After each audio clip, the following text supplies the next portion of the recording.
see. Yeah, no, this is rather interesting. But then again, it doesn't mean like it's a bad thing. I think that right now, XYG, their draft, at the very least, their advantages is when it comes down to wave clearing. So that means they get to move first. And they get to clean up the map, make some space for Long, the international marksman.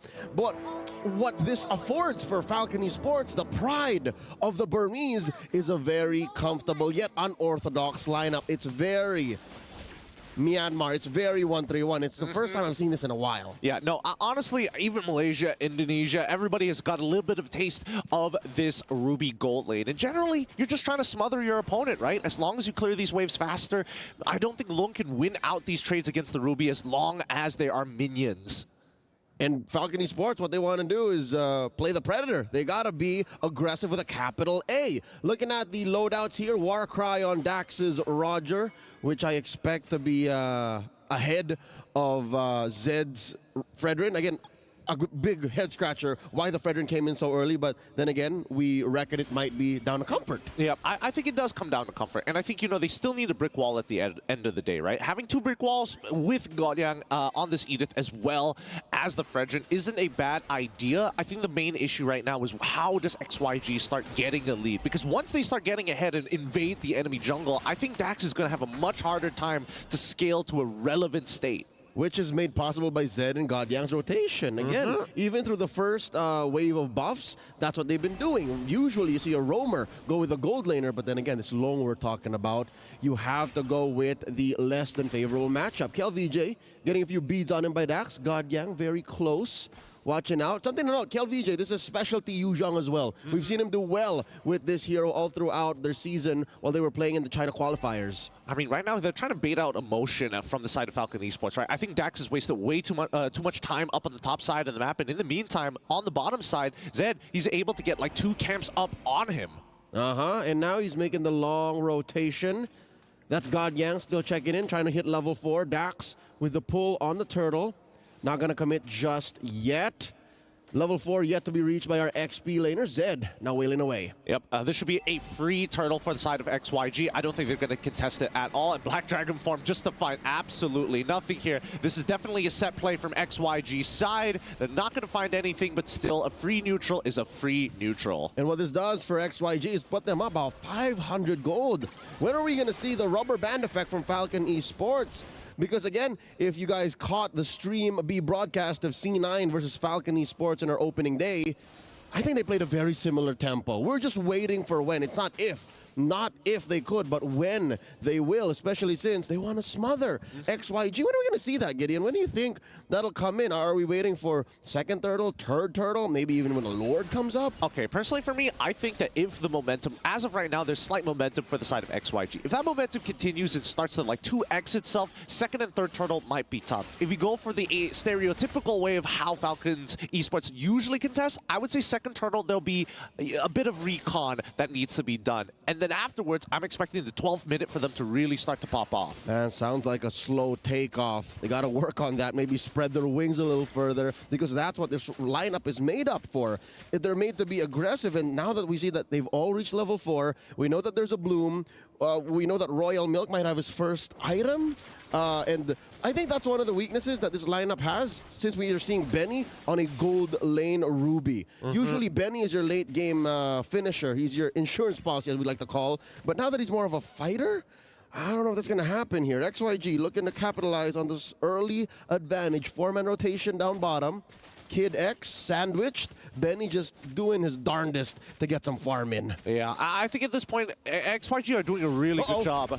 I mean, Kid X, he's got flickers, so don't worry. As long as he gets out of the energy eruption, he's totally fine. But just the rotations, right? They're trying to make sure that Dax is on his toes when it comes down to these camp timers. Previously, he ran down to the bottom side to pick up that orange buff. And Zed, he had already rotated to steal 1 camp, so he already had a rough idea of what that timer was going to be. Grand Theft Orange. Falcon Esports looking like a wet blanket. That's what their lineup is. Again, they're meant to smother. All this while, Shanyu Gaming is a brick house. Yeah. Running through you, going from objective to objective. Now they're going for their second turtle. And again, it looks like Dax He's a baby werewolf. Like, he can't really do much. Here comes KLVJ. It's just not worth it. I think KLVJ can actually go really push the tempo, but I think XYG, as of right now, we're going to take the free neutral. No need to actually put ourselves at risk at this point of time, because if we're talking about leads, Zed already has the lead onto Dax, a full level ahead. KLVJ is doing a pretty good job against Royal Milk so far, but most importantly, Lung is starting to get ahead of Benny. He's 2 levels up on him. That's right. The international marksman building it up, mewing to Lux Max very soon. I wonder what the items are.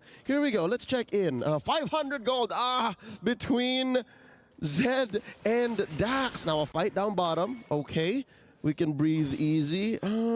Yeah, an item on Long here. First up, Corrosion Scythe. Yep, he just wants to peel back, right? He knows that it's going to be really difficult to kill Benny at the end of the day. And I have to agree with him. It's just not worth the time and effort. You might as well play to scale anyways, because your comp is going to be stronger towards the later sections. But even for Falcon Esports, we're not finding these like lane advantages that they can exploit. Fight up. Kid X, he's going to get hit by the energy eruption here. They should be able to walk out for free, but PX7 might have something to say about this. But so far, Falcon Esports, I was expecting PX7 to be the main driving force here, but it looks like E1, with the help of Godyang, is making sure that he's stuck in this lane. Look at that. Every single time, 3, 4 people show up to just clear one wave. I get it, because again, Falcon Esports, yes, I agree. PX7 should be that initiator, the catalyst to their aggression, but he just has but one lifeline, Gideon. He just has the Purify going up against XYG, who has killed VJ for CC. Even U1 has CC. Long has CC. God, yeah. They all have CC. I mean, they got to unlock somebody out of their lanes right now, because I think they're playing too independently of each other. Like, at least for Kid X, his job is the easiest. Just sit back, don't die, relax, get ready to press your ult when it's necessary. You'll eventually scale to the later stages of the game.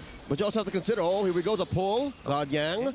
At half health? Okay, that's a non-starter. Okay, I mean, they didn't even get a battle spell, which is kind of unfortunate, but hey, wait a minute, PX7 is getting chunked out in the middle of the turret, had to use his Purify anyways, and finally a lead for XYG as they get into the mix with Royal Milk taking a brunt of that damage. Now even Godyang coming up with the ult as well. KLVJ finally getting into the mix, doesn't really get anything off of this. Great vengeance coming in from Royal Milk to stay alive. Looks like a lot of cardio.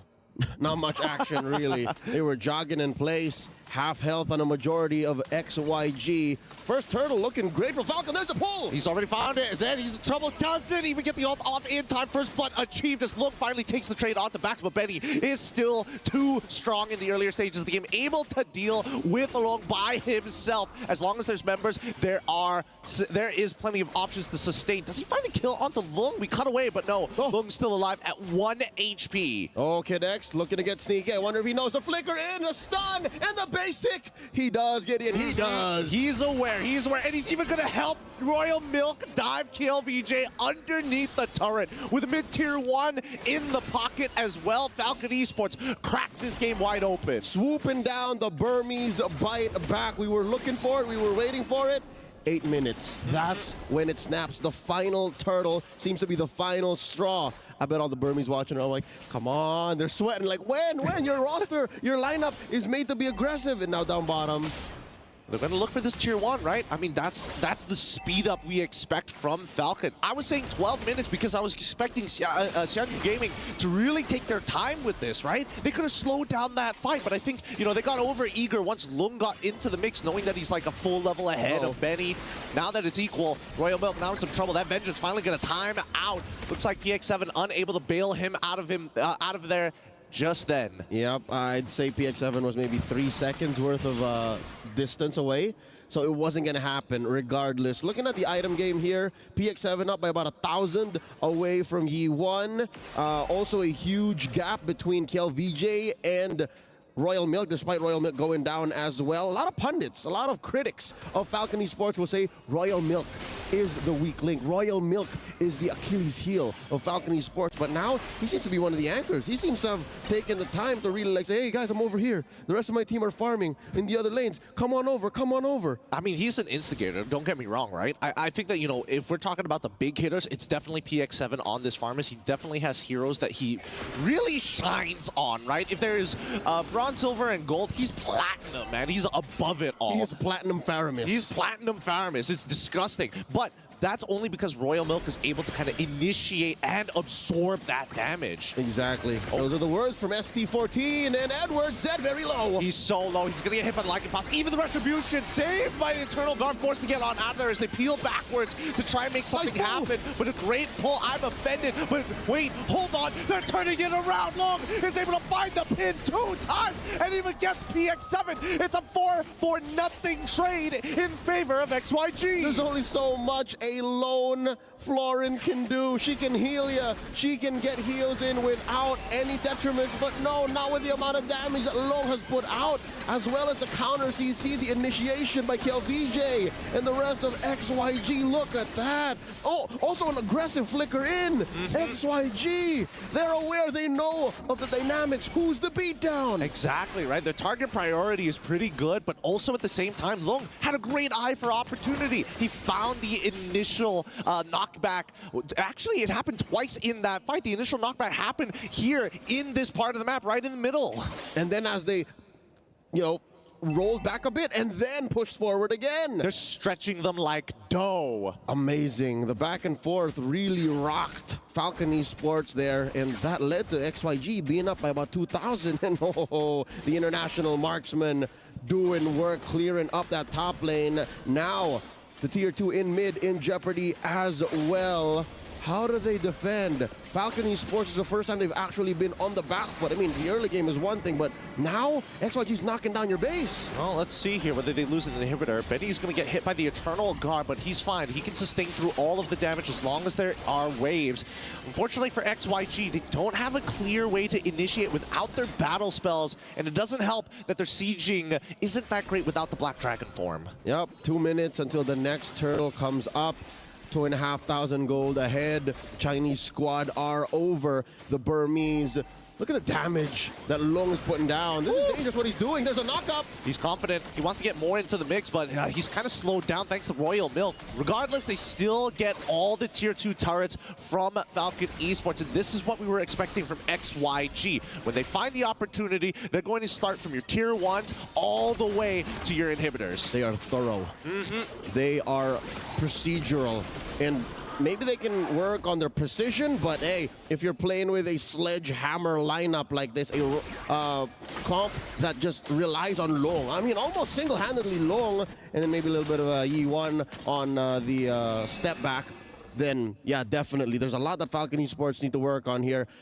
I wonder now how they can fight outside the base, because again, the under turret punish is good on Benny, right? It's perfect. Yep. But when they meet up here in these little, let's check. All right, when they meet up in these little alleyways, these little corridors outside their base, do they have enough firepower? Can they close the gap here? I think, all right, so their firepower is very conditional, right? Their firepower is if they can get XYG to clump up really close together so they get the multiplier. With the bursters. With the bursters, right, from PX7. I mean, that's not all. Obviously, it's going to be very helpful for, like, Benny, of course. And, well, Royal Milk can definitely slow 2 people down. Oh, the I'm offended comes through, but look, he's going to get hit by the initial snare. They pull away, and look, tries his best. Oh, Spirit Destruction off towards Dax's side. He might be able to win this 1v1, even with the heal coming in from Florin. It might just be too much. He's out of position, tries to regroup with the rest of his team, but it's too late. The Netherrealm is not going to let him find it. KLVJ trying to turn it around as E1 is out of position, forced to walk back into the Y-Brush.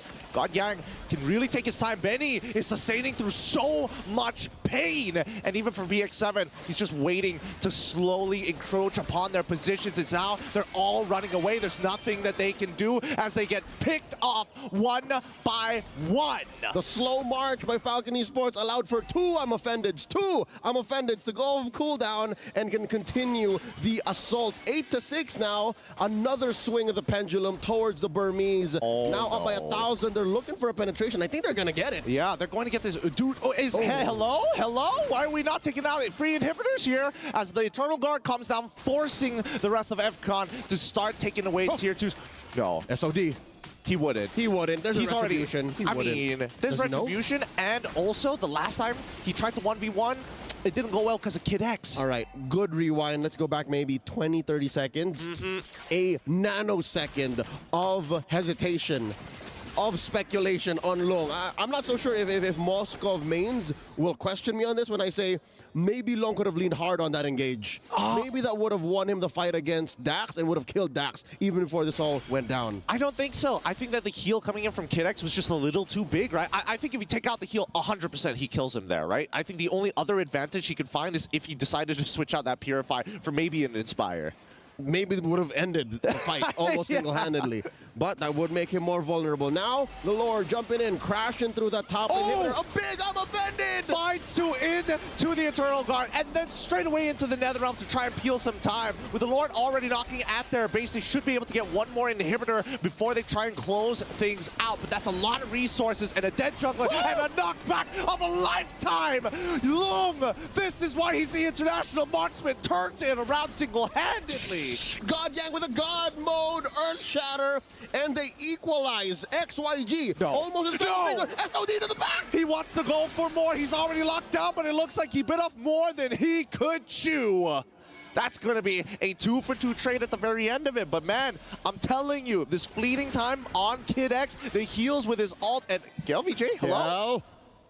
He's going to make it out. He's not going to make it out of this. He's not going to make it out of this. No, not when CC gets the ult back up. Zed is already here to start peeling him off. Eternal Guard actually towards PX7's side, forcing the Netherrealm to come on out. Target acquisition looking a little disorientated from XYG. I get it. It's sensory overload. Falcon Esports are doing so much on so many different fronts. The Lord, that push in mid, up top, a fight on many different angles coming in, especially now that the lead is the biggest it's ever been. A quick look once more on the attempted clapback. They don't even get PX7, because again, they didn't know that the cooldown off of the Netherrealm would have been done by then. And now, 5K, approaching 5K. Falcon Esports is, after a punish in mid, they win a fight down bottom. I think Falcon Esports are approaching their power spike right now. This is wherein, even if God Yang gets a good CC on 2 or 3, Falcon Esports, their right-click potential, their auto attacks are just going to get so much better from now on. I mean, they're going to have a lot of value in this, right? That's why Falcon Esports have to be very precise, right? They got to drop pod in at the right time and catch as many of the right people. And ideally, that would be Lung +1. And that could be anybody, really. And I think that if they're going to find Lung, he's going to have to make a mistake, because I think that XYG can really take their time with a lot of these plays. But maybe the decision-making when it comes to those moment-to-moment, like even the replay we saw earlier, right? There was a good opportunity for Zed to actually lock down PX7 to guarantee the kill. But then again, PX7 is sitting clean and pretty on a Purify. So I think that's something that Shanyu Gaming have to think about when they make these big engages. They sense it, they hear it. The Lord is being worked on, approaching a third of its health. Zed up in the front lines, Long keeping his distance. I mean, they gotta walk up here, right? I mean, the waves may not necessarily be in their favor, but I think for Falcon Esports, they can really just let it go back and forth. They got to reset it fully, though. Not a good look. Not for XYG. Here we go. I'm offended. He comes on forward, pulls Zed backwards, hit by the Earth Shatter, onwards as well, lock 2, and now the back line. Royal Milk has already found Zed, but with the Vengeance, he's able to tank a little bit longer than he should. It's the help of the Netherrealm. They're falling into this choke point mistake once more. They've learned it, but the damage has been done. And now it's back to regular programming as Falcon Esports gonna go for this Lord unhindered, unbothered. Yi1 in the back, Lung as well. Their attribution by Dax. We're seeing the difference here. Lung is going to try and 1v4 this, but I mean, look at that. PX7 single-handedly just blowing them up. Godyang does find the trade backwards on towards it, but man, they gotta be super... No, Dax, he's in some trouble. Kid X might have to sacrifice his life in favor for Dax, but he's gonna stay nearby, get the heals down, try to turn it around, get him low enough, look for the opportunity, and Dax finds it. Netherrealm to ensure that this Primal Wrath is worthless. Godyang should be going down, and now with a exposed crystal, FCON looking to close things out. They smell the blood in the water as they go in. Zed at half health. The Black Dragon from my kill BJ. It's done. It's over. They've cracked open the crystal. These fights, they need to be decisive. And it's not even about the macro decision making. It's about target acquisition. I agree, Gideon. I agree more than ever. I'd say of the dozens of games we played in the group stage, this might be one of the most micro-specific matchups we've seen. I totally agree with you. I think that XYG, they definitely have the micro, but they gotta calm with each other how they're going to do it rather than just feel it. Close calls on many different fronts, moments wherein they should have made the call and maybe they shouldn't have made the call. I wonder what our analysts think about this because there's a lot to break down here. It was a medium-sized match, but I'm sure there are plenty of pain points that they should be talking about. LaFell, Naisu, and Wolf, hey, tell us what you think. Well, what we think is that you guys are correct. This game is really about the mechanics. Like, we're looking at the highlights here. A lot of time we see Benny actually catching out of Frederick, causing the match to go to their side, but can I just say, like, every single time I watch the play, I'm like, no, no, like, I think that was all of us, man. no, why? It's like he's his worst enemy. But then again, you have to give credit to FCON. Yeah. 3 comeback games so far. They're There's- the new comeback kings? Is it really a comeback when they plan for it? Well, Hey, the lineup that they had, this, you know, we talked about like extending team fights because of the Nether Realm plus the heals from the Florin. This was the perfect picture of that idea. and you know, I will indulge in what you just said, Mr. Okay, LaFell. Is this part of the FCON plan all along? Well, one thing that I can say is that their composition is very dependent on the late game, right? So it looks like it is good in the early game because you have the Ruby as well as the Faramis, but this is a Ruby in the gold lane, which kind of needs farm. You have the CC also farm dependent, and Florin just is weak in the first 2 turtles of the game.